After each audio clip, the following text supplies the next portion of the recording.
You may recognize that this is Del Martin and Phyllis Lyon, and me in the corner here crying at their 2004 wedding.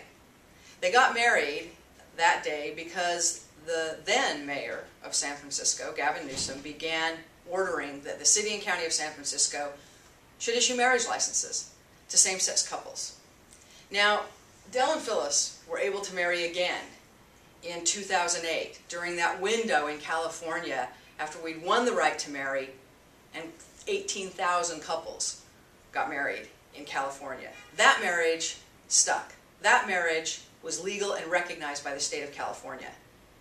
But that marriage was not recognized by our federal government.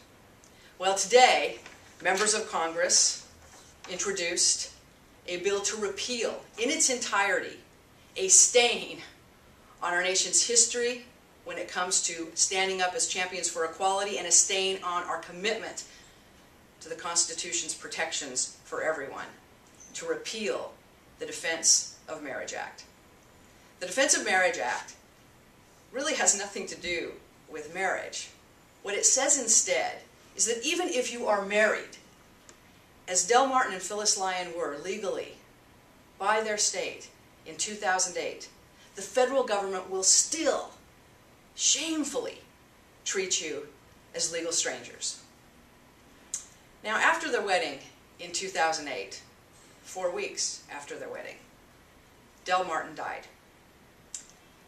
I am very grateful that she was able to see her 55-year commitment to Phyllis realized and recognized by her state through their marriage in 2008.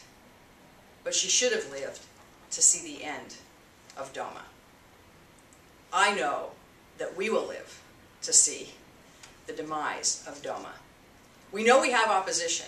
We know that there are Republicans in Congress, there are Republicans in state houses all over that are focused once again on our lives instead of standing up for everyone in this country, instead of getting people back to work, instead of turning around the economy. What are they doing? They're going after unions. They're going after reproductive freedom protections. They're going, once again, after us. They're targeting immigrants. These are not why these folks got elected last November. They are not doing what the voters elected them to do. But we know, and the legacy of Del and Phyllis make real because of the changes they saw in their lifetime. We know how the story ends. It ends with these folks who got elected and who aren't listening to what the voters want being back home very shortly, not sitting in Congress. And with us seeing the repeal of DOMA and seeing many couples who also have lifetime commitments to each other, having their relationship respected and recognized, not just by their state and their family and their community, but by our nation.